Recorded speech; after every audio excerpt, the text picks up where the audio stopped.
നിലമ്പൂർ ഉപതെരഞ്ഞെടുപ്പുമായി ബന്ധപ്പെട്ട ചർച്ചകളിലേക്ക് തന്നെയാണ് നമ്മൾ വീണ്ടും പോകുന്നത്. ഈ മണിക്കൂറിൽ നമ്മളോടൊപ്പം ചേരുന്ന അതിഥികൾ മാധ്യമപ്രവർത്തകനായ സജീവൻ, BJP പ്രതിനിധി അഖിൽ രവീന്ദ്രനൊപ്പം കോൺഗ്രസിന്റെ പ്രതിനിധി പ്രൊഫസർ റോണി കെ ബേബി എന്നിവരാണ്. ആദ്യം സജീവനിലേക്ക് പോകുന്നു. ശ്രീ സജീവൻ, നിലവിൽ ഇപ്പോഴത്തെ സാഹചര്യങ്ങൾ നേരത്തെ തീരുമാനിച്ചതനുസരിച്ചാണ് എന്ന് UDF വാദിക്കുന്നു. ഭരണവിരുദ്ധ വികാരം തങ്ങൾക്ക് അനുകൂലമായി, അത് പ്രകടമായി എന്ന് പറയുമ്പോൾ മതനിരപേക്ഷ മുഖവുമായി തങ്ങൾ മത്സരത്തിനിറങ്ങി എന്നുള്ള പതിവ് വാദവുമായി LDFും രംഗത്തെത്തുന്നു. എന്തായാലും അൻവറിന്റെ സ്വാധീനം അവിടെ ചെറുതൊന്നുമായിരുന്നില്ല എന്നുള്ളത് നമുക്ക് വ്യക്തമാവുകയാണ്. ആകെ ഒരു കൂട്ടിച്ചേർക്കൽ നടത്തുകയാണെങ്കിൽ ഈ തെരഞ്ഞെടുപ്പ് വിജയത്തെയും പരാജയത്തെയും താങ്കൾ എങ്ങനെയാണ് നോക്കിക്കാണുന്നത്? ഇതിൽ അൻവർ ഒരു മികച്ച സ്വാധീന ശക്തിയായി മാറുന്ന കാഴ്ചയും കാണാൻ കഴിഞ്ഞതാണ്. തീർച്ചയായും നമ്മൾ ഇതുവരെയുള്ള മറ്റു ഉപതെരഞ്ഞെടുപ്പുകളിൽ നിന്ന് വ്യത്യസ്തമായിട്ട് നിലമ്പൂർ ഉപതെരഞ്ഞെടുപ്പ് നൽകുന്ന കുറെ പാഠങ്ങളുണ്ട്. അത് മുന്നണികളും രാഷ്ട്രീയ പാർട്ടികളും ഒക്കെ എത്രമാത്രം പഠിക്കുന്നുള്ള കാര്യത്തിൽ നമുക്കറിയില്ല. എന്നാൽ പോലും വളരെ കൃത്യമായിട്ടുള്ള ഒരു സൂചകമുണ്ട്. നിങ്ങൾ ആദ്യം ഉയർത്തിക്കൊണ്ടുവരുന്ന പ്രശ്നങ്ങളൊക്കെ അപ്പുറത്ത് വിജയിക്കാൻ സാധ്യതയുള്ളിടത്ത് പരാജയം ഏറ്റുവാങ്ങാൻ പറ്റുന്ന രൂപത്തിലുള്ള പ്രതികരണങ്ങളും പരാജയപ്പെടാൻ സാധ്യതയുള്ളിടത്ത് വിജയിക്കാൻ നടത്തിയിട്ടുള്ള തന്ത്രങ്ങളും, ഈ രണ്ട് കാര്യങ്ങളും അവിടെ കൃത്യമായിട്ട് നടപ്പായിട്ടുണ്ട്. ഇപ്പൊ നമ്മള് അൻവറിനെ കാണേണ്ട, അൻവർ ഫാക്ടർ ആണോ എന്നാണ് നമ്മൾ ചിന്തിക്കുന്ന ഒരു കാര്യം. അൻവറിന് കിട്ടിയിട്ടുള്ള 19,000 വോട്ടല്ല അദ്ദേഹത്തിന്റെ സ്വാധീന മേഖല. അത് ആ 19,000 വോട്ടിനേക്കാൾ കൂടുതൽ അദ്ദേഹത്തിന് പിടിക്കാമായിരുന്ന ഘട്ടത്തിൽ അത് അദ്ദേഹം ഒഴിവാക്കി വെച്ചിട്ടുള്ള ഒരു കാര്യമുണ്ട്. അതൊരു ഡീലിന്റെ ഭാഗമാണ്. നമുക്ക് അൻവറിന്റെ ഓരോ പ്രതികരണം വെച്ചുകൊണ്ട് നോക്കാം. അൻവർ ഈ തെരഞ്ഞെടുപ്പിലേക്ക് നിലമ്പൂരിനെ ചെന്നെത്തിച്ചത് പിണറായി വിജയന് എതിരായിട്ടാണ്. പിണറായി വിജയന്റെ ഭരണം, പിണറായി വിജയന്റെ രാഷ്ട്രീയ നിലപാടുകൾ ഇതിനെ പൂർണ്ണമായിട്ടും പരാജയപ്പെടുത്തും എന്ന് പറഞ്ഞ് രംഗത്ത് വന്ന അൻവർ അദ്ദേഹത്തിന് UDFിന് ആദ്യഘട്ടത്തിൽ കൃത്യമായിട്ടുള്ള പിന്തുണയും കൊടുത്തിരുന്നു. എല്ലാം നിരുപാധിക പിന്തുണ എന്നാണ് അദ്ദേഹം പറഞ്ഞത്. പക്ഷേ അത് പിന്നീട് അദ്ദേഹം UDFിന്റെ സ്ഥാനാർത്ഥി ഇന്നയാളാവണമെന്ന് പറഞ്ഞു. അത് അൻവറിന്റെ ഒരു രാഷ്ട്രീയ നിലപാടായിരുന്നു, തന്ത്രമായിരുന്നു. കാരണം ഇപ്പോഴത്തെ ഈ ഉപതെരഞ്ഞെടുപ്പിൽ അദ്ദേഹത്തിന് ഈ സീറ്റ് കിട്ടില്ല, അദ്ദേഹം വേണ്ടെന്ന് വെക്കുന്നു. പക്ഷെ 2026 തെരഞ്ഞെടുപ്പിൽ അദ്ദേഹത്തിന് ഈ സീറ്റ് വേണം. അതിനു പറ്റിയൊരു സ്ഥാനാർത്ഥിയെ പറ്റി പറയുന്നു. പക്ഷെ അത് VD സതീശൻ അനുവദിക്കുന്നില്ല. അതോടുകൂടി VD സതീശനെതിരെയും VD സതീശൻ നിർദ്ദേശിച്ച ഷൗക്കത്തിനെതിരെയും അതിഭീകരമായ രൂപത്തിലുള്ള ആക്രമണമാണ് അൻവർ നടത്തുന്നത്. അദ്ദേഹം അതുവരെ പറഞ്ഞ പിണറായി ഒഴിവാക്കുന്നു. പക്ഷെ അതിരൂക്ഷമായിട്ട് സതീശനെ കുറിച്ച് പറയുന്നു. അതിനേക്കാൾ രൂക്ഷമായിട്ട് ഒരു കാലത്തും ഷൗക്കത്ത് അവിടെ ജയിക്കാൻ പോകുന്നില്ല എന്ന് പ്രഖ്യാപിക്കുന്നു. എന്നിട്ടാണ് അദ്ദേഹം സ്ഥാനാർത്ഥിയായിട്ട് നിൽക്കുന്നത്. പക്ഷെ ഇതൊക്കെ അൻവറിന്റെ ഒരു തന്ത്രമായിരുന്നു. അത് കഴിഞ്ഞ് സതീശൻ ഈ നിലപാടെടുത്ത് മുന്നോട്ടേക്ക് പോയെങ്കിലും കോൺഗ്രസിലെ ചില മറ്റ് യുവ നേതാക്കന്മാര് അവർ അൻവറുമായിട്ട് ബന്ധപ്പെട്ടുകൊണ്ട് അൻവറിനെ അനുനയിപ്പിച്ചതിന്റെ ഒരു റിസൾട്ടാണ് ഇപ്പൊ ഉണ്ടായിട്ടുള്ളത്. അൻവർ LDF വോട്ടുകൾ നേടി. UDFിൽ നിന്ന് അദ്ദേഹത്തിന് കിട്ടാമായിരുന്ന വോട്ടുകൾ അദ്ദേഹം പൂർണ്ണമായിട്ടും ഒഴിവാക്കുന്ന ഒരു അവസ്ഥ വന്നു. അദ്ദേഹം ആദ്യഘട്ടത്തില് ഷൗക്കത്തിനെതിരെ രൂക്ഷമായ ആരോപണങ്ങൾ കൊണ്ടുവന്ന് ഒന്ന് സമുദായ വിരുദ്ധനാണെന്നാണ്, മുസ്ലിം വിരുദ്ധനാണെന്ന് പറഞ്ഞു. അദ്ദേഹത്തിന് 2 സിനിമകൾ വെച്ചുകൊണ്ട് അദ്ദേഹം മുസ്ലിം ലീഗിന്റെ നേതാക്കന്മാരെ പരിഹസിച്ചവനാണെന്ന് പറഞ്ഞു. അതിനേക്കാളൊക്കെ പുറത്ത് VV പ്രകാശിനെ തോൽപ്പിച്ചവനാണെന്ന് പറഞ്ഞു. വ്യാപാരികളിൽ നിന്ന് ഫണ്ട് പിരിച്ചുകൊണ്ട് അവിടെ പാട്ടുത്സവം നടത്തിയിട്ട് ഫണ്ട് വെട്ടിപ്പ് നടത്തിയ ആളാന്ന് പറഞ്ഞു. അഴിമതിക്കാരനാണെന്ന് പറഞ്ഞു. ഇതൊക്കെ പറഞ്ഞ അൻവർ പിന്നീട് അവസാന ഘട്ടത്തിൽ എത്തുമ്പോൾ അൻവറിന്റെ രീതി മാറുന്നു. അവിടെ UDF സ്ഥാനാർത്ഥി ജയിക്കണമെന്നാണ് തന്റെ ആഗ്രഹമെന്നും പറയുന്നു. ഈ ഒരു മാറ്റം അത് സ്വാഭാവികമായ മാറ്റമല്ല, അതൊരു രാഷ്ട്രീയ ഡീലിന്റെ ഭാഗമായിട്ടുള്ള മാറ്റമാണ്. ആ മാറ്റം അതാണ് ഇവിടെ ഷൗക്കത്തിന്റെ വിജയത്തിന് വഴിവെച്ചത്. അതല്ലെങ്കിൽ അൻവറിന് ഇപ്പോൾ കിട്ടിയിട്ടുള്ള വോട്ട് പ്ലസ് അദ്ദേഹം ബാക്കി പിടിക്കാവുന്ന വോട്ടുകൾ, അദ്ദേഹം തന്നെ പറഞ്ഞ 75,000 വോട്ടുകൾ എന്നൊക്കെ പറഞ്ഞാൽ അതൊന്നും മാറ്റി നിർത്താം. ഇതേപോലെ ഒരു 19,000 വോട്ട് കൂടി അദ്ദേഹത്തിന് കിട്ടുകയായിരുന്നെങ്കിൽ അവിടെ ഷൗക്കത്ത് ജയിക്കില്ല. LDFിന് ഇപ്പൊ കിട്ടുന്ന വോട്ട് 66,000 ഇത് കണക്കേന് 77,000 വോട്ടാണ് ഷൗക്കത്തിന്റെ വിജയം. ആ വിജയത്തിൽ ഈ ഒരു 19,000 വോട്ട് ഇപ്പുറത്ത് UDFിന്റെ വോട്ട് കൂടി അൻവർ പിടിച്ചിരുന്നുവെങ്കിൽ അവിടെ ഷൗക്കത്ത് ജയിക്കില്ല. സ്വാഭാവികമായിട്ടും ജയിക്കുന്നത് സ്വരാജ് ആയിരിക്കും. അപ്പൊ അങ്ങനെ ഒരു സംഭവം ഉണ്ടാവാതിരിക്കുന്നതിൽ അത് UDF നേതാക്കന്മാരെ, പ്രത്യേകിച്ച് യുവ തലമുറയിൽപ്പെട്ട ആളുകളുടെ അവരുടെ കൃത്യമായ നിലപാടും തന്ത്രങ്ങളുമായിരുന്നു. അവര് എന്താണ് മുതിർന്ന നേതാക്കന്മാരുടെ ഒന്നും പിന്തുണ തേടാതെ തന്നെ അവിടെ ഷൗക്കത്തിനെ ജയിപ്പിച്ചെടുത്തേ തീരൂ. അതിന് കാരണം അവരെ സംബന്ധിച്ചിടത്തോളം അടുത്ത മുഖ്യമന്ത്രി ആരാവും എന്നുള്ളതല്ല, അടുത്ത തവണ UDF ജയിക്കണം എന്നുള്ളതാണ്, അടുത്ത തവണ UDF ഭരണം കിട്ടണം എന്നുള്ളതാണ്. അതിനു വേണ്ടിയിട്ട് മുസ്ലിം ലീഗിന്റെ യൂത്ത് വിഭാഗമായിട്ടുള്ള യൂത്ത് ലീഗും കോൺഗ്രസിന്റെ യുവ നേതാക്കന്മാരും കൂടി ചേർന്ന് വളരെ അവരാണ് സത്യത്തിൽ നിലമ്പൂരിലെ ഈ തെരഞ്ഞെടുപ്പിനെ നയിച്ചത്. LDF ഭാഗത്ത് LDF അപ്പോഴേ തന്നെ അൻവർ പോയാലും ഞങ്ങൾക്കൊന്നും പറ്റില്ല, ഞങ്ങളുടെ വോട്ട് ഉറച്ചതാണ് വിചാരിച്ചു. അവരുടെ വോട്ട് ഉറച്ചതാണ്, ഒരു സംശയമില്ല. ഈ LDF വോട്ടുകൾ, അതായത് CPM വോട്ടാണല്ലോ കൂടുതലായിട്ടുള്ളത്, ആ വോട്ട് അവർക്ക് കിട്ടിയിട്ടുണ്ട്. ആ വോട്ട് കിട്ടിയിട്ട് അതിനപ്പുറത്തേക്ക് കിട്ടുന്നതാണ് പിന്നെ ശരിയായിട്ടുള്ള വിജയം തീരുമാനിക്കുക എന്നുള്ള കാര്യം അവർ മറന്നു. അൻവർ എന്തെങ്കിലും പരിക്കുണ്ടാക്കില്ല എന്ന് അവർ വിചാരിച്ചു. സ്വന്തം വോട്ടുകളൊക്കെ പിടിച്ചു നിർത്താൻ പറ്റും. പക്ഷെ അൻവർ പരിക്കുണ്ടാക്കുന്ന രൂപത്തിൽ മറ്റ് നിഷ്പക്ഷ വോട്ടുകൾ മുഴുവൻ അങ്ങ് പിടിച്ചു.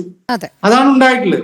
മാത്രമല്ല, അനാവശ്യമായിട്ട് ലീഗുകാരെ പ്രകോപിപ്പിക്കുന്ന രീതിയിലേക്ക് കാര്യങ്ങൾ പറഞ്ഞു. ജമാഅത്തെ ഇസ്ലാമി വിവാദം എടുത്തിട്ടു.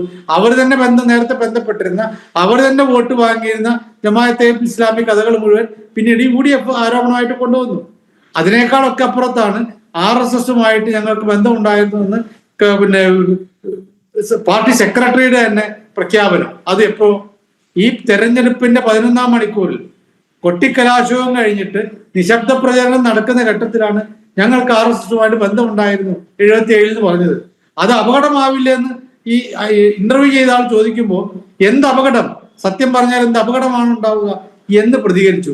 ഇങ്ങനെയൊക്കെ ആവുമ്പോൾ സ്വാഭാവികമായിട്ടും അവിടെ LDF വോട്ട് ചെയ്യണമെന്ന് ആഗ്രഹിക്കുന്ന ജമാഅത്തെ ഇസ്ലാമിയോട് വെറുപ്പുള്ള കുറെ വിഭാഗമുണ്ടല്ലോ, ഈ പ്രത്യേകിച്ച് സുന്നി വിഭാഗത്തിൽപ്പെട്ട ആളുകളൊക്കെ, അവര് അഥവാ വോട്ട് ചെയ്യണമെന്ന് വിചാരിച്ചാൽ പോലും ഈ RSSുമായിട്ട് സഹകരിക്കുന്ന ആൾക്ക് വോട്ട് ചെയ്യണമെന്നുള്ള ഒരു തോന്നൽ അവർക്കുണ്ടാവും.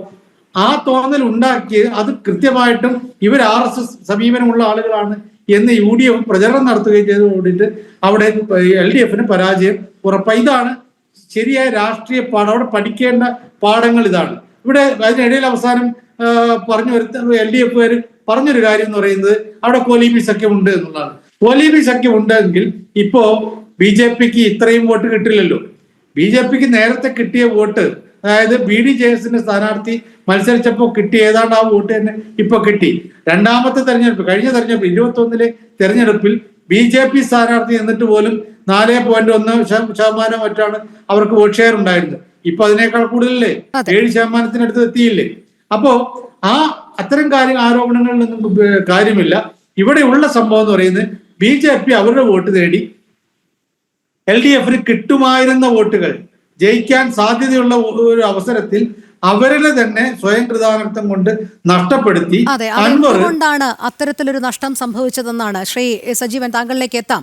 ഇടത് നിരീക്ഷകനായ M ജയചന്ദ്രൻ കൂടി നമ്മളോടൊപ്പം ചേരുന്നുണ്ട്. ശ്രീ ജയചന്ദ്രൻ, LDFന്റെ വീരവാദങ്ങളൊക്കെ തകർന്നടിയുന്ന കാഴ്ചയാണല്ലോ നമുക്ക് കാണാൻ കഴിയുന്നത്. അൻവർ പോയാലും ഒരു ചുക്കുമില്ല എന്ന് മുന്നോട്ട് വെച്ചുകൊണ്ട് വന്നപ്പോൾ ആ സ്ഥാനാർത്ഥി M സ്വരാജ് എന്നുള്ള യുവ തലമുറയുടെ യുവശക്തി അല്ലെങ്കിൽ കരുത്തുറ്റ മുഖം എന്നൊക്കെയുള്ള വിശേഷണങ്ങളായിരുന്നു. പക്ഷേ സ്വന്തം ബൂത്തിലും പഞ്ചായത്തിലും നഗരസഭയിലും അടക്കമൊക്കെ പിന്നോക്കം പോകുന്ന ദയനീയ പരാജയം ഏറ്റുവാങ്ങുന്ന ഒരു കാഴ്ച LDFനെ സംബന്ധിച്ചിടത്തോളം ഇത് അങ്ങേയറ്റം ഒരു തോൽവിയും അഭിമുഖീകരിക്കുന്ന ഒരു സാഹചര്യം കൂടിയല്ലേ ഈ നിലവിലെ അവസ്ഥയിൽ ഉണ്ടായിരിക്കുന്നത്?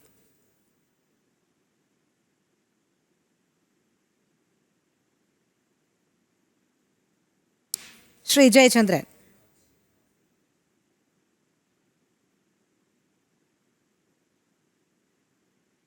അദ്ദേഹത്തിലേക്ക് എത്താം. ശ്രീ ജയചന്ദ്രൻ, താങ്കളുടെ ഓഡിയോ മ്യൂട്ടാണെന്ന് തോന്നുന്നു. അൺമ്യൂട്ട് ചെയ്യാമോ? കേൾക്കുന്നുണ്ടോ? കേൾക്കാമോ? ഇപ്പം കേൾക്കാം, പറഞ്ഞോളൂ. ആ ചോദ്യം ഒന്ന് ആവർത്തിക്കുമോ? ഇടയ്ക്ക് ഒരു ഡിസ്റ്റർബൻസ് വന്നോണ്ടോ? ശരി. ശ്രീ ജയചന്ദ്രൻ, കരുത്തുറ്റ മുഖമായിരുന്നല്ലോ M സ്വരാജിന്റേത്. പക്ഷേ സ്വന്തം ബൂത്തിലും പഞ്ചായത്തിലും നഗരസഭയിലും അടക്കം കനത്ത തോൽവി ഏറ്റുവാങ്ങിക്കൊണ്ട് ഇങ്ങനെ പിന്നാക്കം നിൽക്കുമ്പോൾ LDF പറഞ്ഞ വീരവാദങ്ങളെല്ലാം നിലംപരിശാകുന്ന കാഴ്ചയല്ലേ കാണാൻ കഴിയുന്നത്? അൻവറിന് ഒരു സ്വാധീനവും ചെലുത്താൻ കഴിയില്ല എന്ന് പറഞ്ഞു. അൻവർ വിട്ടുപോയാലും തങ്ങൾക്കൊരു ചുക്കുമില്ല എന്ന് പറഞ്ഞു. PDPയെ ചേർത്ത് പിടിക്കുന്ന സമീപനമൊക്കെ നടത്തി. പക്ഷേ എവിടെയാണ് പാളിയത് LDFനെ സംബന്ധിച്ചിടത്തോളം? നിലമ്പൂർ ബൈ ഇലക്ഷനിൽ വിജയിച്ച ആര്യാടൻ ഷൗക്കത്തിന് ഹൃദ്യമായ അഭിനന്ദനങ്ങൾ, ആശംസകൾ. വളരെ നല്ല ഒരു തെരഞ്ഞെടുപ്പായിട്ട് തന്നെയാണ് ഈ ഇലക്ഷൻ മുമ്പോട്ട് പോയത്. രാഷ്ട്രീയം പറഞ്ഞു തന്നെയാണ് മുന്നണികൾ വോട്ട് പിടിച്ചത്. അതൊക്കെ നമ്മളുടെ മുമ്പിലുണ്ട്. താങ്കളുടെ ചോദ്യത്തിലേക്ക് വരികയാണെങ്കിൽ പിന്നെ ജനങ്ങൾ ഒരു ഈ സർക്കാരിനോട്, മുന്നണിയോട്, CPM-നോട് ഒരു കാര്യം ഡിമാൻഡ് ചെയ്തിരിക്കുന്നു എന്ന് ഞാൻ വിചാരിക്കുന്നു. അതെന്താണ് ഡിമാൻഡ് ചെയ്തിരിക്കുന്നത്? സർക്കാരിന്റെ ഭാഗത്ത് തെറ്റുകളുണ്ട്, ആ തെറ്റുകൾ തിരുത്തണം എന്ന് തന്നെയാണ് ജനങ്ങളുടെ ഡിമാൻഡ് എന്നാണ് ഞാൻ കരുതുന്നത്. അത് കണ്ടെത്തി തിരുത്തുക എന്നുള്ളത് കൃത്യമായി പിന്നെ CPM-ഉം LDF-ഉം സർക്കാരും ചെയ്യേണ്ട കാര്യം തന്നെയാണ്. അതിൽ യാതൊരു സംശയവുമില്ല. അതിനിപ്പോ കൂടുതൽ വോട്ട് കിട്ടിയ ആളാണ് ജയിക്കുക എന്ന് എല്ലാവർക്കും അറിയാം. പക്ഷേ അങ്ങനെ സംഭവിച്ചത് എന്തുകൊണ്ടാണ്? ഇപ്പൊ 66,000 വോട്ട് സ്വരാജിന് കിട്ടി. ഞങ്ങളുടെ വോട്ട് രാഷ്ട്രീയ അടിത്തറ ഭദ്രമാണ്. പഴയ വോട്ട്, കഴിഞ്ഞ തവണ കിട്ടിയ വോട്ടല്ലേ കിട്ടിയുള്ളൂ ഇദ്ദേഹത്തിന്, ഷൗക്കത്തിന് എന്നൊന്നും ചോദിക്കുന്നതിൽ കഥയില്ല. അതൊക്കെ പിന്നെ ഈ ഇലക്ഷൻ ദിവസം പറയുന്ന ചില ന്യായങ്ങൾ മാത്രമാണ്. അടിസ്ഥാനപരമായി ഞാൻ വിചാരിക്കുന്നത് തന്നെയാണ്, സർക്കാരിനോട് നിലമ്പൂരിലെ ജനങ്ങൾ വെച്ചിരിക്കുന്ന ഡിമാൻഡ് നിങ്ങൾ തിരുത്താനുണ്ട്. അത് തന്നെയാണ്. അപ്പൊ ആ തിരുത്തൽ അവർ വരുത്തണം. ആ നിലമ്പൂരിലെ ജനങ്ങൾ ഇങ്ങനെ വിധി എഴുതുമ്പോൾ സർക്കാർ തിരുത്തേണ്ടതായിട്ടുള്ള കാര്യങ്ങൾ എന്തൊക്കെയാണ്? എന്തായാലും ഭരണവിരുദ്ധ വികാരം എന്ന് പറയുമ്പോൾ എവിടെയൊക്കെ അടിപതറി എന്നുള്ളതിൽ കൂടി ഒരു വിലയിരുത്തൽ വേണ്ടതല്ലേ? അതുകൂടി തുറന്ന് സമ്മതിക്കാൻ താങ്കൾ തയ്യാറാകുമോ ഈ അവസരത്തിൽ? അല്ല, ഭരണവിരുദ്ധ വികാരം എന്നൊരു അത്ര ഒരു കൺസെപ്റ്റ് തന്നെ മിസ്കൺസെപ്റ്റ് ആണ്. ഞാൻ നേരത്തെ ഈ ഇലക്ഷനോട് ബന്ധപ്പെട്ടില്ല, പഴയ ഇലക്ഷൻ കാലത്ത് ജനൻ TV-യിൽ തന്നെ ഞാൻ ചർച്ച ചെയ്തിട്ടുള്ളതാണ്. കാരണം ആ കൺസെപ്റ്റ് ഒക്കെ 21ാം നൂറ്റാണ്ടിൽ അങ്ങനെ സഫോളജിസ്റ്റുകൾ ആരും അത്തരം കൺസെപ്റ്റുകൾ വെച്ച് പുലർത്താറില്ല. അതൊക്കെ ഉണ്ടായിരുന്നത് ഈ angry voters, angry young voters എന്നൊക്കെയുള്ള കാലത്താണ്. ഇപ്പോൾ ഉള്ളത് മെച്ചുവേർഡ് വോട്ടേഴ്സ് ആണ്. അവരുടെ മുമ്പിലുള്ളത് good governance or bad governance, അത് മാത്രമേ ഉള്ളൂ. ഗുഡ് ഗവേണൻസിന് ഭരണ തുടർച്ച നൽകുകയും ബാഡ് ഗവേണൻസിനെ തിരിച്ചു വിളിക്കുകയും ചെയ്യുക എന്നുള്ളതാണ് ജനങ്ങൾ, വോട്ടർമാർ കാലാകാലങ്ങളിൽ ഈ 21ാം നൂറ്റാണ്ടിൽ ചെയ്തു വരുന്ന രീതി. അങ്ങനെയാണ് പൊതുവിലുള്ള ഇതുമായി ബന്ധപ്പെട്ട പഠനങ്ങളിലെല്ലാം വരുന്നത് അങ്ങനെയാണ്. അത് വേറെ മറ്റൊരു വിഷയമാണ്, ഞാൻ അതിന്റെ വിശദാംശങ്ങളിലേക്ക് പോകുന്നില്ല. പക്ഷേ ബാഡ് ഗവേണൻസ് ഉണ്ട് എന്ന് സർക്കാരിനോട് ജനങ്ങൾ ഡിമാൻഡ് ചെയ്യുകയാണ്, നിലമ്പൂരിലെ ജനങ്ങൾ. അതാണ് പ്രശ്നം. പിന്നെ മറ്റൊരു കാര്യമുള്ളത്, ഇപ്പൊ ഇവിടെ പിന്നെ ചില ട്രിക്കി പ്ലേസ് നടന്നിട്ടുണ്ട്. ഈ തിരുത്തണമെന്ന് പറഞ്ഞിട്ട് തന്നെയാണ് ഞാൻ ഈ കാര്യം പറയുന്നത് കേട്ടോ. ഇതിന്റെ ഒരു നമ്മൾ പലപ്പോഴും വിശകലനം ചെയ്യുമ്പോൾ അത് അതിലേക്ക് വരുമല്ലോ, എന്തൊക്കെയാണ് കാര്യകാരണങ്ങൾ എന്നുള്ളത്. അതാണ് ഒരു കാര്യം ഞാൻ ചൂണ്ടിക്കാണിക്കാം. പിന്നെ BJP-യുടെ സ്റ്റേറ്റ് പ്രസിഡന്റ് രാജീവ് ചന്ദ്രശേഖർ ഒരു ദിവസം പരസ്യമായി പ്രസ്താവിക്കുന്നു, ഇത് അടിച്ചേൽപ്പിച്ച തെരഞ്ഞെടുപ്പാണ്, ഇതിൽ ഞങ്ങൾക്ക് താല്പര്യമില്ല. ഒരു കർഷക 1 വർഷത്തിൽ താഴെയുള്ളൂ ജനറൽ ഇലക്ഷനിലേക്ക് പോകാനായിട്ട് സ്റ്റേറ്റ്. അതുകൊണ്ട് ഇതിൽ ഞങ്ങൾക്ക് താല്പര്യമില്ല, ഞങ്ങൾ സ്ഥാനാർത്ഥിയെ ഫീൽഡ് ചെയ്യാൻ ഉദ്ദേശിക്കുന്നില്ല എന്ന് അദ്ദേഹം തുറന്നു പറയുകയാണ്. അപ്പൊ തൊട്ട് പിന്നാലെ അതിന്റെ അനാലിസിസ് വരികയാണ് UDF ക്യാമ്പിൽ നിന്ന്. എന്താണ് വരുന്നത്? ഇതാണ്, കണ്ടോ, നിങ്ങൾ കണ്ടോ, ഇതാണ് ഞങ്ങൾ പറഞ്ഞ BJP CPM അന്തർധാര. പെട്ടെന്ന് അനാലിസിസ് ആയി. അത് കേരളത്തിലെ മീഡിയാസ് മുഴുവനും ആ നിലയ്ക്ക് ചർച്ചയും ആരംഭിച്ചു. പിറ്റേന്ന് പ്രിന്റ് മീഡിയയിലും വാർത്തകൾ വരുന്നു. അന്ന് വൈകുന്നേരം ആയപ്പോഴേക്ക് വേറൊരു സംഭവ വികാസം ഉണ്ടാകുന്നു. BJP-ക്ക് പുതിയ സ്ഥാനാർത്ഥി നിലമ്പൂരിൽ ഉണ്ടാകുന്നു. നിലമ്പൂർ ഉപതെരഞ്ഞെടുപ്പുമായി ബന്ധപ്പെട്ട ചർച്ചകളിലേക്കാണ് നമ്മൾ വീണ്ടും പോകുന്നത്. ശ്രീ അഖിൽ രവീന്ദ്രൻ, ഇവിടെ നിലമ്പൂർ ഉപതെരഞ്ഞെടുപ്പ് പ്രഖ്യാപന തീയതി മുതൽ നമ്മൾ അവിടെ കാണാൻ കഴിഞ്ഞ കാര്യം വർഗീയ പ്രീണനം തന്നെയായിരുന്നു. ആരുടെയൊക്കെ വോട്ട് സ്വീകരിക്കും എന്നുള്ളതിൽ മേൽ തർക്കം നിലനിൽക്കെയാണ് ഏതൊക്കെ രീതിയിലുള്ള വർഗീയ പ്രീണനമാണ് നടന്നത്. ഒടുവിൽ PDP LDF-നും ജമാഅത്തെ ഇസ്ലാമി UDF-ലേക്കും ചായുന്നു, അവരെ സ്വീകരിക്കുന്നു. പൂർണ്ണമായ മനസ്സോടുകൂടി തന്നെ യാതൊരു തരത്തിലും ഈ വർഗീയ വോട്ടുകൾ തള്ളിപ്പറയാനുള്ള മനസ്സ് ഇവർ കാണിക്കുന്നുമില്ല ഈ ഇരു കൂട്ടരും. അവിടെയാണ് BJP വേറിട്ട് നിൽക്കുന്നത്. NDA വികസനത്തിൽ ഊന്നിക്കൊണ്ട് തന്നെയാണ് ഈ തെരഞ്ഞെടുപ്പിനെ നേരിട്ടത്. അതുമാത്രമല്ല, സാങ്കേതികമായി BJP-ക്ക് സംഭവിച്ചത് തോൽവി, അത് നമുക്ക് മാറ്റി നിർത്താം. പക്ഷേ വോട്ടിന്റെ ശരാശരി കണക്കിൽ പോലും വലിയ ഒരു കുതിച്ചുകയറ്റം ഉണ്ടായിരിക്കുന്നു. അത് നൽകുന്ന സൂചന എന്താണ്? കാരണം പരമ്പരാഗത വോട്ടുകൾ എപ്പോഴും നിലമ്പൂരിനെ സംബന്ധിച്ചിടത്തോളം, ജില്ലയെ സംബന്ധിച്ചിടത്തോളം, ജില്ലയുടെ സാമുദായിക ചില ഘടകങ്ങൾ പരിശോധിക്കുകയാണെങ്കിൽ നമുക്ക് വ്യക്തമാകുന്നതാണ്. പക്ഷേ അവിടെ BJP-ക്ക് ഒരു മേൽക്കൈ നേടാൻ കഴിഞ്ഞു എന്നുള്ളത് എന്തിന്റെ സൂചനയായി വിലയിരുത്താം? തീർച്ചയായിട്ടും ഇവിടെ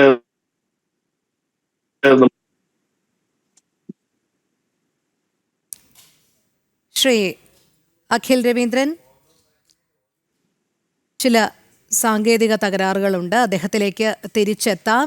റോണി കെ ബേബിയിലേക്ക് പോവുകയാണ്. ശ്രീ റോണി കെ ബേബി, ഇനി അൻവറിനെ ചേർത്ത് നിർത്തുമോ എന്നുള്ളതാണ്. കാരണം അൻവർ ഇപ്പോൾ ശക്തി തെളിയിച്ചു കഴിഞ്ഞു. ഇനിയിപ്പോൾ എന്തായിരിക്കും നിലപാട്? കാരണം വി സതീശൻ നിലപാട് വ്യക്തമാക്കി കഴിഞ്ഞു. തനിക്ക് മാത്രമായ ഒരു തീരുമാനത്തിലേക്ക് എത്താൻ കഴിയില്ല എന്നുള്ളത്. UDF-ലേക്കോ എന്നുള്ള ചോദ്യം വന്നപ്പോൾ തന്നെ അൻവർ ഉയർത്തിയ വെല്ലുവിളികളുമൊക്കെ ദൃശ്യമാണ്. പക്ഷേ ഇപ്പോൾ നിലവിൽ അൻവറിന്റെ വോട്ട് കൂടി കിട്ടിയിരുന്നുവെങ്കിൽ UDF-ന്റെ ഭൂരിപക്ഷം എത്രയാകുമായിരുന്നു എന്നുള്ള ചില ചിന്തകളിലേക്ക് കൂടി കോൺഗ്രസ് പോകുന്ന ഈ ഘട്ടത്തിൽ ഇനി അൻവറിന്റെ രാഷ്ട്രീയ ഭാവി എന്താകും ഈ തെരഞ്ഞെടുപ്പോടുകൂടി എന്ന് ചോദ്യം ഉന്നയിച്ചിരുന്ന സമയത്ത് ഇനിയിപ്പോൾ തുടർന്ന് കോൺഗ്രസ് അല്ലെങ്കിൽ UDF സ്വീകരിക്കുന്ന ഒരു സമീപനം എങ്ങനെയായിരിക്കും? തെരഞ്ഞെടുപ്പിൽ ശക്തി തെളിയിച്ചു എന്നതുകൊണ്ട് PV അൻവറിന്റെ പുറകെ UDF പോകേണ്ടതില്ല, അല്ലെങ്കിൽ UDF-ലേക്ക് എടുക്കണം, അല്ലെ UDF നേതാക്കളെ വീണ്ടും പുകഴ്ത്തിയൊക്കെ പറയുമ്പോൾ UDF ഇതിന്റെ പുറകെ പോകുമെന്ന് ഞാൻ വിചാരിക്കുന്നില്ല. PV അൻവറിന്റെ ശക്തി എന്താണെന്നും അദ്ദേഹത്തിന്റെ ബലഹീനത എന്താണെന്നും ഒക്കെ കൃത്യമായ വിലയിരുത്തൽ ഞങ്ങൾക്കുണ്ട്, UDF-നുണ്ട്.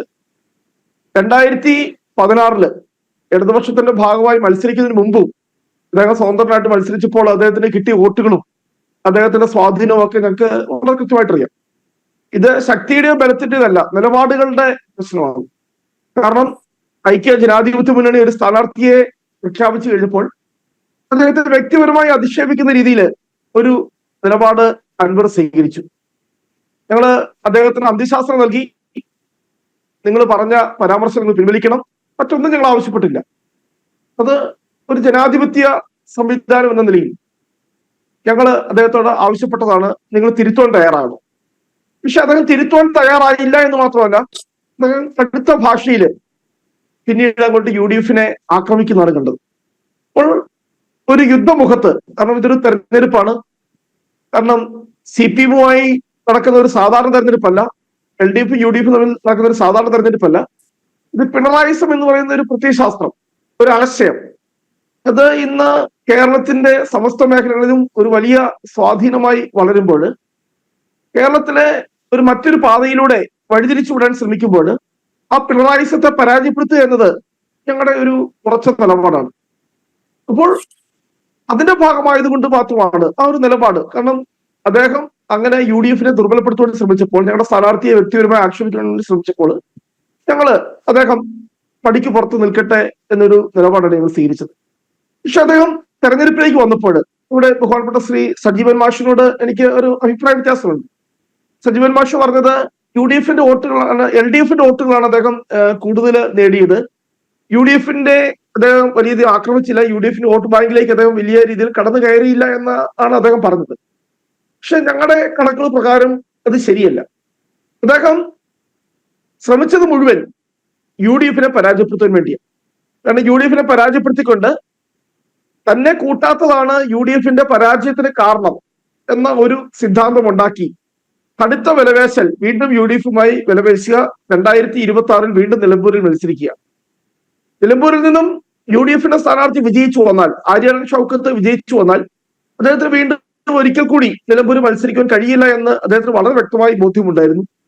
അതുകൊണ്ട് അദ്ദേഹം അവസാനം വരെ ശ്രമിച്ചത് UDF-നെ പരാജയപ്പെടുത്താൻ വേണ്ടി തന്നെയാണ്. കാരണം കൗണ്ടിങ്ങിന്റെ ഇന്നത്തെ ആദ്യത്തെ 2-3 റൗണ്ടുകൾ നോക്കിക്കഴിഞ്ഞാൽ നമുക്കറിയാൻ പറ്റും. കാരണം ആദ്യം ഞങ്ങൾ ഉദ്ദേശിച്ചതുപോലെ ഞങ്ങൾക്ക് ഒരു മേൽക്കൈ 1ാം റൗണ്ടിൽ കിട്ടിയില്ല. ഞങ്ങൾ വലിയ ഭൂരിപക്ഷം പ്രതീക്ഷിച്ചിരുന്ന ഒരു പഞ്ചായത്തായിരുന്നു വഴിക്കടവ്. കാരണം ഞങ്ങളുടെ ഒരു ശക്തി ദുർഗമാണ്, കോൺഗ്രസിന്റെയും മുസ്ലിം ലീഗിന്റെയും ഒക്കെ ഒരു വലിയ സ്വാധീന മേഖലയാണ്. ഞങ്ങൾ ഒരു വലിയ ഭൂരിപക്ഷം ഞങ്ങൾ അവിടെ പ്രതീക്ഷിച്ചിരുന്നു. സ്വാഭാവികമായിട്ട് ഞങ്ങൾ പ്രതീക്ഷിച്ചത് അവസാന റൗണ്ടുകളിൽ വോട്ടെണ്ണാൻ പോകുന്നത് ഇടതുപക്ഷത്തിന് മുൻതൂക്കമുള്ള, കഴിഞ്ഞ തെരഞ്ഞെടുപ്പിൽ LDF നിർണായക വോട്ടുകൾ നേടിയ നിലമ്പൂർ മുനിസിപ്പാലിറ്റി, കരുളായി, അമരമ്പലം ആ പ്രദേശങ്ങളിലേക്ക് വരുമ്പോൾ LDF നേടുന്ന വോട്ടുകളെ മറികടക്കണമെങ്കിൽ ഞങ്ങളുടെ ശക്തി കേന്ദ്രങ്ങളായ ആദ്യത്തെ റൗണ്ടുകളിൽ വോട്ടിടുന്ന വഴിക്കടവ്, മുത്തേടം തുടങ്ങിയ പ്രദേശങ്ങളിൽ ഞങ്ങൾ വലിയ ഗണ്യമായ ഒരു ലീഡ് നേടണമായിരുന്നു. ഇത് നമുക്കറിയാം, വഴിക്കടവില് നമ്മൾ ഉദ്ദേശിച്ച പോലെ ഒരു ലീഡിലേക്ക് പോയില്ല. അതിന്റെ പ്രധാനപ്പെട്ട കാരണം, അത് വഴിക്കടവ് ആയിക്കോട്ടെ മുത്തേടം ആയിക്കോട്ടെ, ഇവിടെ അൻവർ ഞങ്ങളുടെ വോട്ട് ബാങ്കിലേക്ക് കടന്നു കയറി ഞങ്ങൾ കുറച്ച് വോട്ടുകൾ അദ്ദേഹം പിടിക്കാൻ ശ്രമിച്ചിട്ടുണ്ട്. അപ്പം അദ്ദേഹത്തിന്റെ ലക്ഷ്യം എന്ന് പറയുന്നത് UDF-നെ പരാജയപ്പെടുത്തുക എന്നുള്ളതാണ്. ഇപ്പോൾ അദ്ദേഹം വലിയ UDF-ന്റെ സ്നേഹവുമായിട്ട് വരുന്നതിന്റെ രാഷ്ട്രീയം ഞങ്ങൾക്ക് കൃത്യമായിട്ട് അറിയാം. അദ്ദേഹത്തിന് ഇനിയും ഒരിക്കലും ഇടതുപക്ഷത്തില് ഒരു പ്രവേശനമില്ല. അദ്ദേഹം എങ്ങനെയും UDF-ൽ കയറുക, അതിനുവേണ്ടി ഇപ്പോൾ അദ്ദേഹം വി ഡി സതീശനോട് അദ്ദേഹം അനുനയത്തിൽ സംസാരിക്കുന്നു. വി ഡി സതീശനോട് അദ്ദേഹം മാപ്പ് പറയുന്ന രീതിയിലൊക്കെ അദ്ദേഹം സംസാരിക്കുന്നു. പക്ഷെ അദ്ദേഹത്തിന്റെ നിലപാടുകൾ എന്താണെന്നുള്ളതൊക്കെ നമുക്ക് കൃത്യമായിട്ട് അറിയാം. അദ്ദേഹം രാവിലെ ഒന്നും ഉച്ചയ്ക്കൊന്നും വൈകുന്നേരം ഒരു നിലപാട് പറയുന്നതാണ്. അപ്പോൾ കാത്തിരിക്കാം. പി വി അൻവർ ഇല്ലാതെ തന്നെ അദ്ദേഹത്തിന്റെ ശക്തി ദുർഗമെന്ന് അദ്ദേഹം വിശേഷിപ്പിച്ച ഒരു നിയോജകമണ്ഡലത്തിൽ ജയിക്കുവാൻ ഞങ്ങൾക്ക് കഴിയുമെങ്കിൽ പി വി അൻവർ ഇല്ലാതെ തന്നെ അടുത്ത തെരഞ്ഞെടുപ്പുകളിൽ മുന്നോട്ട് പോകുവാനുള്ള ശക്തിയും അതിനുള്ള തന്റെ ഇടവും ഒക്കെ യു ഡി എഫിലുണ്ട്. നിലപാടിൽ തന്നെ കാരണം ഇനി തദ്ദേശ തെരഞ്ഞെടുപ്പുകൾ വരുന്നുണ്ട്. ഒരു പക്ഷേ ഈ 19,000 മേലെയുള്ള വോട്ടുകൾ എന്ന് പറയുമ്പോൾ അത് ഒന്നുകൂടി പി വി അൻവർ ശ്രദ്ധ കേന്ദ്രീകരിക്കുകയാണെങ്കിൽ തദ്ദേശ തെരഞ്ഞെടുപ്പിൽ അതൊരു വലിയ സ്വാധീന ശക്തിയായി മാറും. അപ്പോൾ പി വി അൻവറിനാണ് യു ഡി എഫിലേക്ക് വരേണ്ടതിന്റെ ആവശ്യകത എന്ന് കോൺഗ്രസ് പല ആവർത്തി പറയുമ്പോൾ ഏതെങ്കിലും രീതിയിലുള്ള ഒരു വെല്ലുവിളി സൃഷ്ടിക്കുന്ന ഒരു ആശങ്ക കോൺഗ്രസിനുണ്ടോ? പി വി അൻവർ ശ്രദ്ധ കേന്ദ്രീകരിക്കാത്തത് കൊണ്ടല്ലോ അദ്ദേഹത്തിന്റെ വോട്ട് 19,000 ചില്ലുവാനുമായിട്ട് കുറഞ്ഞു പോയത്. അദ്ദേഹത്തിന് കിട്ടാവുന്ന മാക്സിമം വോട്ടാണ്. കാരണം നിലമ്പൂര് തെരഞ്ഞെടുപ്പ് പ്രവർത്തനവുമായി ബന്ധപ്പെട്ട് അവിടെ പോയിട്ടുള്ളവർക്ക് നിരീക്ഷിച്ചവർക്കൊക്കെ വളരെ കൃത്യമായിട്ട് ഹൈ വോൾട്ടേജ് ക്യാമ്പയിനാണ് അവിടെ പി വി അൻവർ നടത്തിയത്. അദ്ദേഹം ഒന്നിനും ഒരു കുറവ് വരുത്തിയിട്ടില്ല. ആളിനും അർത്ഥത്തിനും പണത്തിനും ഒന്നും ഒരു കുറവ് വരുത്തിയിട്ടില്ല. അദ്ദേഹം യൂസഫ് പത്താനെ പോലുള്ള വലിയ ആളുകളെ കൊണ്ടുവന്ന് നിലമ്പൂരിൽ വലിയ റോഡ് ഷോ നടത്തുന്നു. തെരഞ്ഞെടുപ്പ് പ്രചരണത്തിൽ ഞാൻ വളരെ കൃത്യമായി പറയാം, രണ്ട് മുന്നണികളെക്കാളും ഒരുപക്ഷെ പണം വാരി എറിഞ്ഞിട്ടുള്ളത് പി വി അൻവറാണ്. അവിടെ പോയിട്ടുള്ളവർക്ക് അറിയാം. പിന്നെ അദ്ദേഹം ഈ പറയുന്ന 20,000 വോട്ട് അടുത്ത് നേടിയത് ഒരു വലിയ വോട്ടായിട്ടൊന്നും ഞാൻ കാണുന്നില്ല. കാരണം അദ്ദേഹം രണ്ട് മുന്നണികളുടെയും ഭാഗമല്ലാതെ അല്ലെങ്കിൽ ഈ 2016 LDF വരുന്നതിന് മുമ്പ് അദ്ദേഹം സ്വതന്ത്രനായി വയനാട് പാർലമെന്റിൽ ഉൾപ്പെടെ മത്സരിച്ചിട്ടുണ്ട്, ഏറനാട് അസംബ്ലിയിൽ ഉൾപ്പെടെ മത്സരിച്ചിട്ടുണ്ട്. ഇന്നൊക്കെ അദ്ദേഹം എത്രയോ വലിയ വോട്ടുകളാണ് നേടിയിരിക്കുന്നത്. ഇന്ന് അദ്ദേഹം മേടിച്ചിരിക്കുന്ന അല്ലെങ്കിൽ അദ്ദേഹത്തിന് കിട്ടിയ വോട്ട് ശതമാനത്തിന്റെ അടുത്തൊന്നും ഇന്ന് അദ്ദേഹം നേടിയിരിക്കുന്ന വോട്ട് പിന്നെ വരികയില്ല. അദ്ദേഹം മത്സരിക്കുമ്പോൾ വോട്ടുകൾ കിട്ടിയേക്കാം. ത്രിതല പഞ്ചായത്ത് തെരഞ്ഞെടുപ്പൊക്കെ വരുമ്പോൾ അദ്ദേഹത്തിന്റെ സ്വാധീനം ഉപയോഗിച്ചുകൊണ്ട് അദ്ദേഹം അവിടെ ആളുകളെ ജയിപ്പിക്കാം, ബാർഗെയിൻ ചെയ്യാം എന്ന് പറയുന്നതിനോടൊന്നും ഞങ്ങൾക്ക് യോജിപ്പില്ല. കാരണം അൻവർ എന്താണെന്നുള്ളത് ഞങ്ങൾക്ക് മനസ്സിലായി. ഇപ്പൊ വളരെ വ്യക്തമായി വരും നാളുകളിൽ അൻവറിന്റെ നിലപാടുകൾ എന്താണെന്ന് നിരീക്ഷിച്ച് ആവശ്യമെങ്കിൽ ഇതുമായി ബന്ധപ്പെട്ടുള്ള UDF കൂട്ടായ ചർച്ച നടത്തി ഒരു തീരുമാനം എടുക്കുന്നതായിരിക്കും. ശരി. ശ്രീ എ സജീവൻ, ഇവിടെ മണ്ഡലം നിലനിർത്താനുള്ള അഭിമാന പോരാട്ടമായിരുന്നു LDFനെ സംബന്ധിച്ചിടത്തോളം. അതോടൊപ്പം തന്നെ മണ്ഡലം തിരിച്ചു പിടിക്കാനുള്ള നീക്കം UDFും നടത്തുന്നു. വെല്ലുവിളിയുമായി ഒരു ഭാഗത്ത് BJPയും ഉണ്ട്. ശക്തമായ മുന്നേറ്റം തന്നെയാണ് BJP നടത്തിയത്. പി വി അൻവറും ആദ്യഘട്ടത്തിൽ പിണറായി സത്തിനെതിരെയും മരുമോനെതിരെയും എന്നൊക്കെ പറഞ്ഞു തുടങ്ങിയ പി വി അൻവർ പക്ഷേ പിന്നീട് നമ്മൾ ആര്യാടൻ ഷൗക്കത്തിന്റെ സ്ഥാനാർത്ഥി പ്രഖ്യാപനത്തോടുകൂടി അവിടെയും തെറ്റുന്ന കാഴ്ചയൊക്കെ കണ്ടതാണ്. എന്തായാലും പരമ്പരാഗത വോട്ടുകളുണ്ട്, പി വി അൻവർ ഉയർത്തിയ ചില ജനകീയ വിഷയങ്ങളുണ്ട്, BJP മുന്നോട്ട് വച്ച വികസന കാര്യങ്ങളുണ്ട്, ഭരണവിരുദ്ധ വികാരമുണ്ട്. ഇതെല്ലാം ഈ ജയപരാജയങ്ങളെ കൃത്യമായി സ്വാധീനിച്ചു. വോട്ടർമാർ നിലപാടുകളിൽ ഉറച്ചു നിന്നുകൊണ്ടാണ് ഈ തെരഞ്ഞെടുപ്പിനെ നേരിട്ടത്. ഇതൊരു കൃത്യമായ വിലയിരുത്തലാണ് എന്ന് തന്നെയാണോ താങ്കൾ കരുതുന്നത്? തീർച്ചയായിട്ടും താങ്കൾ പറഞ്ഞ പോലെ ഭരണവിരുദ്ധ വികാരം ഇല്ല എന്ന് പറയുമ്പോൾ നമ്മൾ കണ്ണടച്ച് ഇരുട്ടാക്കുന്ന ഒരു അവസ്ഥയായിരിക്കും. ഭരണവിരുദ്ധ വികാരത്തിന്റെ ഓരോ ഘട്ടവും നമ്മൾ കണ്ടത് പലപ്പോഴും പുതുപ്പള്ളിയിൽ നമ്മൾ പറയുമ്പോൾ അവിടെ വേണമെങ്കിൽ സാധാ വോട്ടാണെന്ന് പറയും. പക്ഷെ അവിടെയും ഉമ്മൻചാണ്ടിക്ക് കിട്ടിയിരുന്നതിനേക്കാൾ വളരെ കൂടുതൽ, അതിന്റെ ഇരട്ടി വോട്ട് കിട്ടും, അതിനേക്കാളൊക്കെ കൂടുതൽ വോട്ട് കിട്ടുന്ന ഒരു അവസ്ഥ ഉണ്ടാവുമ്പോൾ അവിടെ സാധാരണ ഇതിൽ വിലയിരുത്തലിന്റെ ഘടകമുണ്ട്. ഇത് ഓരോ മണ്ഡലങ്ങളിൽ ഇതേ രീതിയിൽ വരാം. LDF നിലനിർത്തി എന്ന് പറയുന്നത് ചേലക്കരയിൽ അതിനു മുമ്പ് രാധാകൃഷ്ണൻ കിട്ടിയ വോട്ടിനേക്കാൾ വളരെ കുറഞ്ഞ രീതിയിലാണ് പ്രദീപിന് കിട്ടിയിട്ടുള്ള വോട്ട്. അവിടെയും ഈ തരത്തിലുള്ള ജയിച്ചെങ്കിലും ഭരണവിരുദ്ധ വികാരം ഇവിടെയൊക്കെ സ്റ്റാറ്റസ് കോ ആണെന്ന് പറയാം. പക്ഷെ ഇവിടുത്തെ ഒരു കാര്യം എന്ന് പറഞ്ഞാൽ ഇവിടെ 2-3 കാര്യങ്ങൾ. ഇപ്പോ റോണി പറഞ്ഞത് ഞങ്ങളുടെ വോട്ടും പിന്നെ അൻവർ പിടിച്ചു എന്നുള്ളതാണ്. കഴിഞ്ഞ തവണ പ്രകാശിന് കിട്ടിയ വോട്ട്, അതിനു മുമ്പേ ഷൗക്കത്തിന് കിട്ടിയ വോട്ടെല്ലാം പറയുന്നത്, കഴിഞ്ഞ തവണ പ്രകാശിന് കിട്ടിയ വോട്ട് ഏതാണ്ട് ഇപ്പോ ഇത്തവണ ഷൗക്കത്തിന് കിട്ടിയിട്ടുണ്ട്. അതിന്റെ അർത്ഥം UDFന്റെ വോട്ടുകളിൽ കാര്യമായിട്ടുള്ള വിള്ളലുകൾ ഉണ്ടായിട്ടില്ല. ആ വോട്ട് അവർക്ക് ഭദ്രമായി തന്നെ ഉണ്ട്. നിലമ്പൂർ ഉപതെരഞ്ഞെടുപ്പുമായി ബന്ധപ്പെട്ട ചർച്ചയിലേക്ക് തന്നെയാണ് പോകുന്നത്. ശ്രീ എ സജീവൻ, താങ്കൾ സംസാരിച്ചുകൊണ്ടിരുന്നപ്പോഴാണ് നമുക്ക് മറ്റൊരു വാർത്തയിലേക്ക് കയറേണ്ടി വന്നത്. നമ്മൾ പറഞ്ഞത് ഈ വിജയ പരാജയങ്ങൾക്കിടയാക്കിയ ഘടകം, ജനങ്ങളുടെ വിലയിരുത്തൽ അതെപ്രകാരമായിരുന്നു എന്നുള്ളതാണ്. ഇവിടെ നമ്മൾ പറഞ്ഞ പോലെ റോണിയോട് സംസാരിച്ചു. റോണി പറഞ്ഞത് ഞങ്ങളുടെ ഒരു വോട്ട് പോലും PV അൻവറിന് കിട്ടാവുന്ന ഒരു വോട്ട് പോലും ഞങ്ങൾക്ക് കിട്ടിയില്ല, ഞങ്ങളുടെ വോട്ടുകൾ അദ്ദേഹം കൊണ്ടുപോയി എന്നാണ് പറയുന്നത്. നമ്മൾ നോക്കേണ്ടത് UDFന്റെ ഇപ്പോഴത്തെ ഷൗക്കത്തിന്റെ ഇപ്പോഴത്തെ വോട്ട് അത് മുൻ തവണ PV പ്രകാശനാണ് ഏറ്റവും കൂടുതൽ വോട്ട് അവിടെ കിട്ടിയില്ല കഴിഞ്ഞ തവണ. അപ്പൊ അന്ന് കിട്ടിയതിനേക്കാൾ കുറവല്ല, അവരുടെ വോട്ട് നഷ്ടപ്പെട്ടിട്ടില്ല. BJPയുടെ വോട്ട് നഷ്ടപ്പെട്ടില്ല. BJPക്ക് കഴിഞ്ഞ തവണ BDS മത്സരിച്ച സമയത്ത് കിട്ടിയതിനേക്കാൾ കൂടുതൽ വോട്ട് കിട്ടിയിട്ടുണ്ട്. അപ്പൊ BJPയുടെ വോട്ട് നഷ്ടപ്പെട്ടിട്ടില്ല. അവിടെ നഷ്ടപ്പെട്ടിട്ടുള്ള വോട്ട് നേരത്തെ 78,000 കിട്ടിയിരുന്ന LDFന് ഇപ്പൊ 66 കുറഞ്ഞു.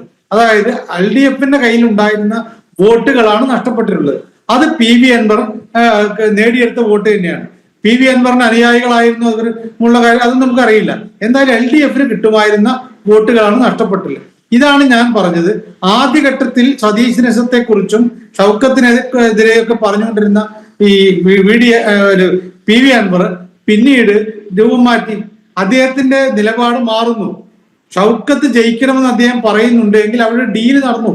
അവിടെ അൻവറിനെ അനുനയിപ്പിക്കാൻ കോൺഗ്രസിലെ ഒരു വിഭാഗം നേതാക്കന്മാർക്ക് പറ്റി അവരെ തുടർച്ചയായിട്ട് നടത്തിക്കൊണ്ടിരുന്നതാണ്. അൻവറുമായിട്ട് ഒരു തരത്തിലെ ചർച്ചയും ഇനി ഇല്ല എന്ന് പറഞ്ഞ് സതീശൻ നാവെടുക്കുന്നതിന് മുമ്പേ അവിടെ രാഹുൽ മാങ്കൂട്ടത്തിൽ പോയല്ലോ.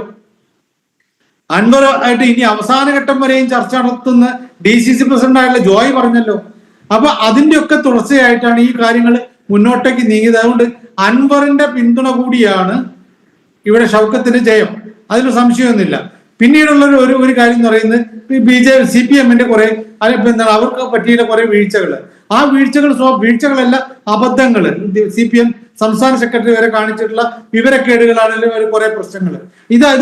ഈ പ്രശ്നം വെച്ചുകൊണ്ട് അൻവറിനെ ഇനി എങ്ങനെ അനുനയിപ്പിക്കും എന്നുള്ള കാര്യമുണ്ട്. അൻവറിന് കൊടുത്തിട്ടുള്ള ഓഫർ, ആ ഓഫർ കൊടുത്തില്ലെങ്കിൽ അടുത്ത 2026 തെരഞ്ഞെടുപ്പിൽ അൻവറിന് ഈ മണ്ഡലം കൊടുത്തിട്ടില്ലെങ്കിൽ പ്രശ്നമായിരിക്കും. ഇപ്പോഴും നേതാക്കന്മാര് ഇന്ന് VD സതീശൻ, അതായത് അൻവർ ഏറ്റവും കൂടുതൽ പരിഹസിക്കുകയും അപഹസിക്കുകയോ ചെയ്ത ഒരാളാണ് VD സതീശൻ. ഈ മനുഷ്യൻ UDFന്റെ ചെയർമാൻ ആയിരിക്കുന്നിടത്തോളം കാലം നന്നാവില്ല എന്ന് പറഞ്ഞതാണ്. പക്ഷേ ഇന്ന് സതീശൻ പറഞ്ഞത് എന്താണ്? അൻവറിനെ ഇവിടേക്ക് എടുക്കണമെന്നുള്ള കാര്യം അത് UDF തീരുമാനിക്കും, ഞാൻ ഒറ്റയ്ക്ക് തീരുമാനിക്കില്ല എന്ന് പറഞ്ഞു. അത് തീരുമാനിക്കില്ല എന്ന് പറഞ്ഞിടത്ത് തന്നെയാണ് കാര്യങ്ങൾ. അതല്ലാതെ ഇപ്പൊ അൻവറിനെ എടുക്കണോ അല്ലേ എന്നുള്ള ചർച്ച ഇപ്പൊ ചെയ്യേണ്ട കാര്യമില്ലല്ലോ.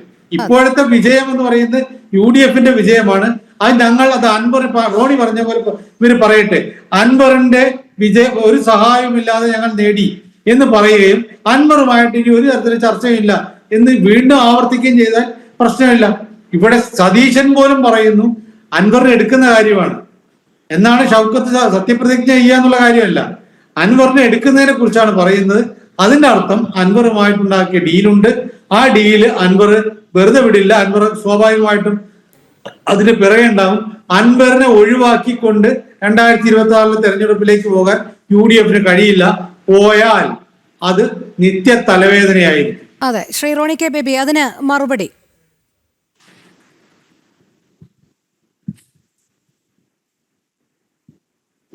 ഞാൻ കോൺഗ്രസിന്റെ വക്താവാണല്ലോ, അപ്പം എന്റെ പാർട്ടിയിൽ നടക്കുന്ന കാര്യങ്ങൾ എനിക്ക് കൂടുതൽ വ്യക്തമായി അറിയാമല്ലോ.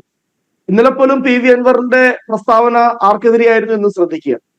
നിലമ്പൂരിന് തൊട്ട് ചേർന്ന് കിടക്കുന്ന വണ്ടൂർ നിയോജകമണ്ഡലത്തിലെ കഴിഞ്ഞ 10-30 വർഷമായി ജയിച്ചുകൊണ്ടിരിക്കുന്ന ഞങ്ങളുടെ ബഹുമാനപ്പെട്ട നേതാവ് ശ്രീ AP അനിൽകുമാർ, അദ്ദേഹത്തിനായിരുന്നു നിലമ്പൂർ നിയമസഭാ മണ്ഡലത്തിന്റെ കോൺഗ്രസിന്റെ തെരഞ്ഞെടുപ്പ് ചുമതല ഉണ്ടായിരുന്നത്. ഇന്നലെ അൻവർ എത്ര ശക്തമായ ഭാഷയിലാണ്, കടുത്ത ഭാഷയിലാണ് AP അനിൽകുമാറിനെതിരെ ഇന്നലെ ആഞ്ഞടിച്ചത്. ഇനിയും അനിൽകുമാർ വണ്ടൂരിൽ നിന്ന് ജയിക്കില്ല, അനിൽകുമാറിനെ അവിടെ തോൽപ്പിക്കുവാനുള്ള എല്ലാ പണിയും ഞാൻ എടുക്കും, എന്നെ ഇവിടെ മത്സരിക്കുവാൻ എനിക്ക് സീറ്റ് കിട്ടാതിരുന്നത് അല്ലെങ്കിൽ ഈ മത്സരിക്കാനല്ല എന്നെ UDF എടുക്കാതിരിക്കുന്നതിന്റെ പ്രധാനപ്പെട്ട ശക്തികളിൽ ഒന്ന് AP അനിൽകുമാർ എന്നത് വളരെ ഇപ്പൊ ഞാനിവിടെ ഈ ചർച്ചയില് ഇതിനു മുമ്പ് മറ്റു പല ചാനലുകളിലുള്ള ചർച്ചയിലും പങ്കെടുത്തപ്പോൾ ഞാൻ ശ്രദ്ധിക്കുകയായിരുന്നു CPMന്റെ ഒരു നരേറ്റീവ്. CPMന്റെ ബഹുമാനപ്പെട്ട സംസ്ഥാന സെക്രട്ടറി ഈ തെരഞ്ഞെടുപ്പ് പരാജയത്തിന് ശേഷം വന്ന പത്രസമ്മേളനത്തിൽ ഉൾപ്പെടെ അദ്ദേഹം പറയുന്നത് LDFന്റെ വോട്ടും അൻവറിന്റെ വോട്ടും കൂടെ കൂട്ടിക്കഴിഞ്ഞാൽ അത് UDFന്റെ വോട്ടിനേക്കാൾ മുകളിലാണ്. ഇപ്പോൾ സാങ്കേതികമായി മാത്രമാണ് UDF ജയിച്ചിരിക്കുന്നത്, എണ്ണം കൂട്ടിക്കഴിയുമ്പോൾ ഞങ്ങളാണ് ജയിച്ചത് എന്നാണ്. മാത്രമാണ് ഇടപെടുന്നത്. എന്തായാലും നിലമ്പൂർ മണ്ഡലം UDF തിരിച്ചു പിടിച്ചിരിക്കുന്നു. 11,077 വോട്ടുകളുടെ ഭൂരിപക്ഷത്തിൽ ആര്യാടൻ ഷൗക്കത്ത് വിജയിച്ചു. അതേസമയം സ്വന്തം ബൂത്തിലും പഞ്ചായത്തിലും വരെ മുന്നേറ്റം നടത്താനാകാതെ എം സ്വരാജ് പരാജയപ്പെടുന്ന കാഴ്ചയും നമ്മൾ കണ്ടതാണ്.